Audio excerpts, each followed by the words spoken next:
അപ്പോൾ ഇന്ന് നമുക്ക് മുട്ട പഫ്സ് വീട്ടിൽ തന്നെ എങ്ങനെ സിമ്പിളായിട്ട് ഉണ്ടാക്കാമെന്ന് നോക്കാം. എയർ ഫ്രയറിലാണ് ഞാൻ ഉണ്ടാക്കുന്നത്.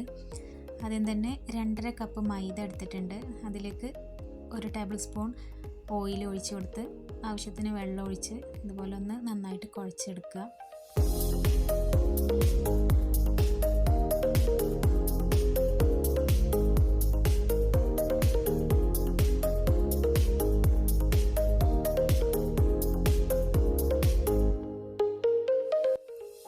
ഇതുപോലെ നന്നായിട്ട് കുഴച്ചെടുത്തതിന് ശേഷം മുകളിൽ കുറച്ചുകൂടെ ഓയിൽ സ്പ്രെഡാക്കി കൊടുത്തിട്ട് ഒന്ന് റെസ്റ്റ് ചെയ്യാൻ വേണ്ടി വെക്കുക. അരമണിക്കൂർ വെച്ചാൽ മതിയാവും.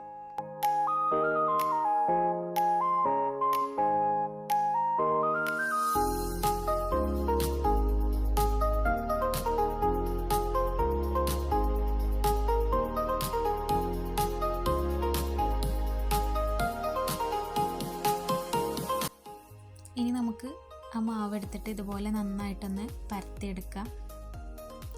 നൈസായിട്ട് തന്നെ പരത്തിയെടുക്കാൻ ശ്രമിക്കുക.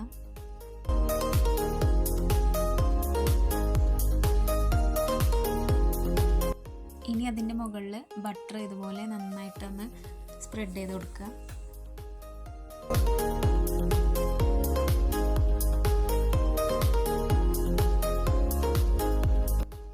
നല്ലതുപോലെ എല്ലാ ഭാഗത്തും നന്നായിട്ട് തന്നെ സ്പ്രെഡാക്കി കൊടുക്കുക.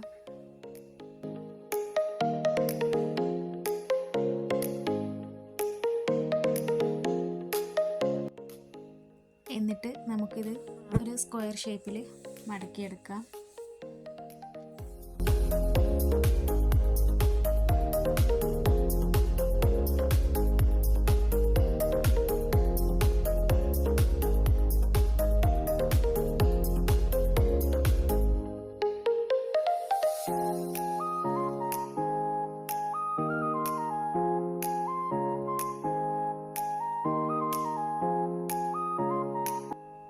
ഇങ്ങനെ മടക്കിയെടുത്ത് കഴിഞ്ഞിട്ട് വീണ്ടും നമ്മൾ ഈ മാവിനെ ഒന്നുകൂടെ പരത്തിയെടുക്കുകയാണ്.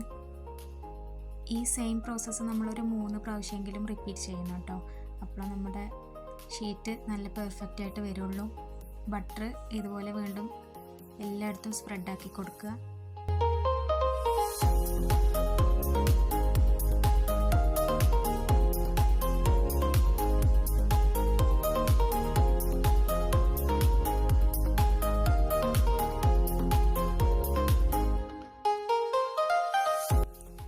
എന്നിട്ട് വീണ്ടും ഫോൾഡ് ചെയ്യുക. ബട്ടർ ഒന്ന് സ്പ്രെഡാക്കുക.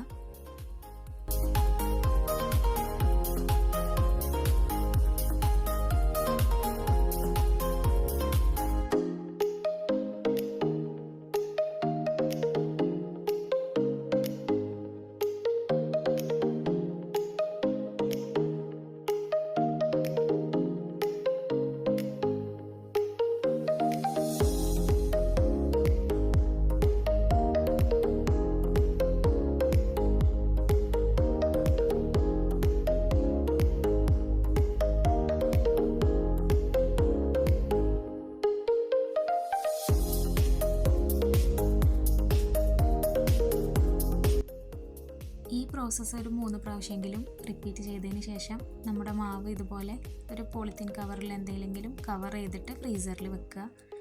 ഫ്രീസറിലാണെങ്കിൽ 25 മിനിറ്റ് വെച്ചാൽ മതിയാവും. ഇനി നമുക്ക് മുട്ട പഫ്സിലേക്കുള്ള ഫില്ലിങ്സ് റെഡിയാക്കാം. മുട്ട പുഴുങ്ങാൻ വെച്ചിട്ടുണ്ട്. ഇനി നമുക്ക് സവാള അരിഞ്ഞതും ഉപ്പും കുരുമുളകും ചേർത്ത് നന്നായിട്ടൊന്ന് വഴറ്റിയെടുക്കുക.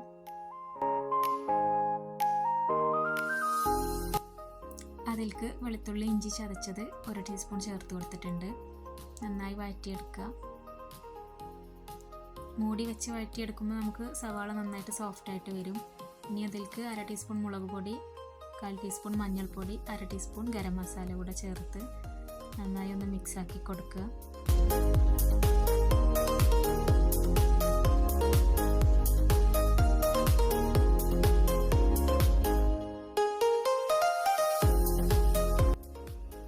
കുറച്ച് വെള്ളം കൂടെ ചേർത്ത് മൂടി വെച്ച് നന്നായിട്ട് സോഫ്റ്റ് ആവുന്നത് വരെ കുക്ക് ചെയ്തെടുക്കുക. അപ്പോൾ നമ്മുടെ മുട്ടയൊക്കെ തൊലി കളയാനിവിടെ ഹെൽപ്പിന് നമ്മളെ ആളും കൂടെ ഉണ്ട് കേട്ടോ.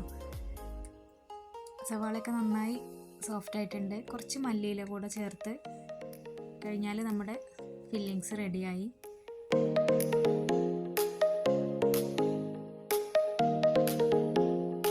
അപ്പോൾ നമ്മുടെ പഫ്സിൻ്റെ ഷീറ്റിനുള്ള മാവ് ഇവിടെ ഞാൻ ഫ്രീസറിൽ നിന്ന് എടുത്തിട്ടുണ്ട്. ഇത് വീണ്ടും നമ്മൾ നേരത്തെ ചെയ്തതുപോലെ തന്നെ തിന്നായിട്ടൊന്ന് പരത്തിയെടുക്കുക. ബട്ടർ സ്പ്രെഡാക്കി കൊടുക്കുക.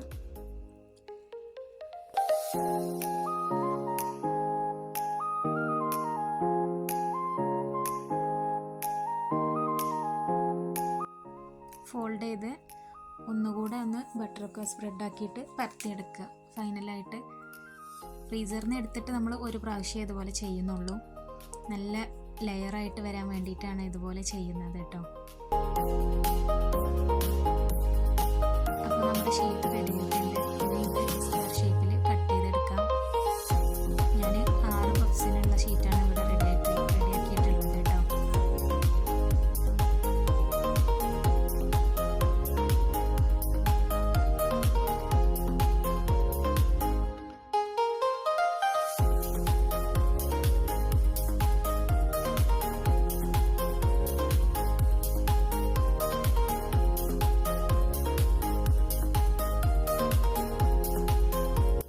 കണ്ടോ, നമ്മുടെ ഷീറ്റ് ഇവിടെ നല്ല ലെയറായിട്ട് തന്നെ വന്നിട്ടുണ്ട്.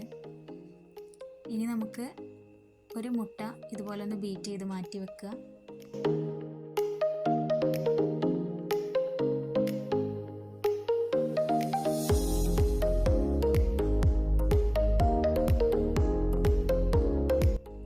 എന്നിട്ട് നമ്മൾ സവാള റെഡിയാക്കി വെച്ചത് ഓരോ ഷീറ്റിലും വെച്ച് കൊടുക്കുക.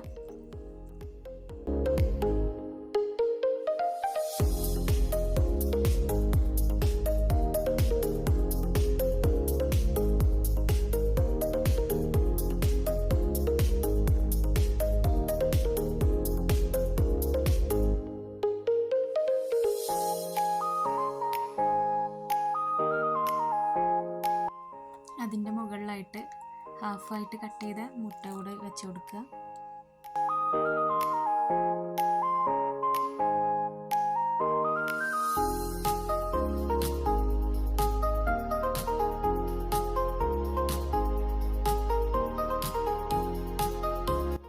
ഇനി നമുക്ക് ഓരോന്നും ഇതുപോലെ പഫ്സിൻ്റെ ഷേപ്പിൽ ഒന്ന് ഒട്ടിച്ച് കൊടുത്ത് റെഡിയാക്കി എടുക്കാം.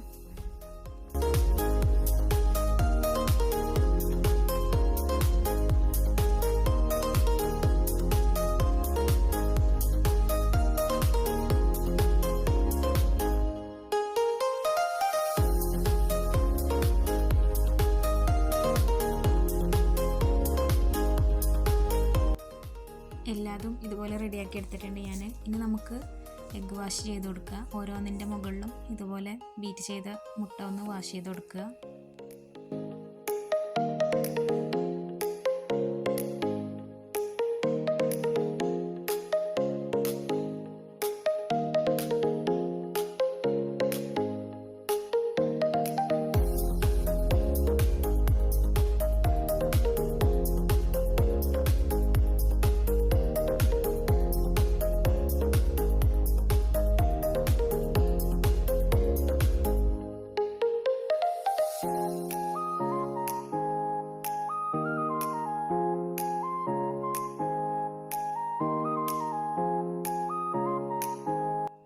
എന്നിട്ട് എയർ ഫ്രയറിൽ ഞാനൊരു ഫോയിൽ പേപ്പർ വെച്ചിട്ടുണ്ട്. അതിൻ്റെ മുകളിൽ ഓരോ പഫ്സും വെച്ച് കൊടുത്ത് നമുക്കൊരു 180 ഡിഗ്രിയിൽ 25 മിനിറ്റ്സ് കുക്ക് ചെയ്തെടുക്കാം.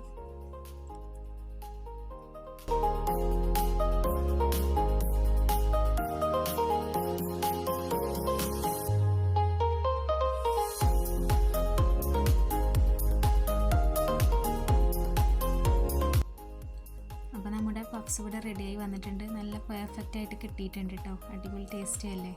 പഫ്സ് ഇഷ്ടമില്ലാത്തവരാരും ഉണ്ടാവില്ലല്ലോ. അപ്പോൾ എല്ലാവരും ഒന്ന് വീട്ടിൽ ട്രൈ ചെയ്ത് നോക്കുക, ഫീഡ്ബാക്ക് അറിയിക്കുക.